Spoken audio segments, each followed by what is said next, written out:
खबर है पाकिस्तान के लिए आईएमएफ एग्जीक्यूटिव बोर्ड का इजलास कल होगा। पाकिस्तान के लिए 1 अरब 20 करोड़ डॉलर्स कर्ज की मंजूरी का इम्कान है। मजीद जानते हैं डॉन न्यूज के नुमाइंदे ताहिर शिरानी से। ताहिर, अपडेट कीजिएगा।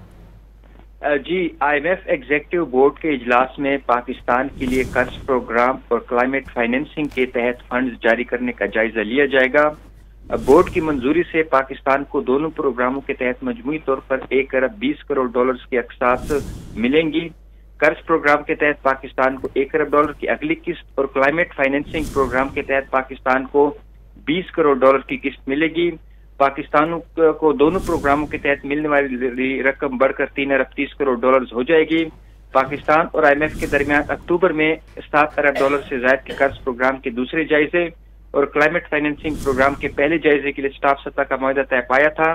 स्टाफ सतह का मुआहदा आईएमएफ के एग्जीक्यूटिव बोर्ड की मंजूरी से मशरूत है और कल जो आईएमएफ एग्जीक्यूटिव बोर्ड का इजलास हो रहा है उसके लिए पाकिस्तान के लिए फौरी तौर पर 1 अरब 20 करोड़ डॉलर की किस्त जारी करने की मंजूरी दी जाएगी। आईएमएफ की अक़सात मिलने से पाकिस्तान के ज़र मुबादला के ज़खायर मजीद बढ़ जाएंगे और डॉलर के मुकाबले में रुपए की कदर मजीद मुस्तहकम होने का इम्कान है।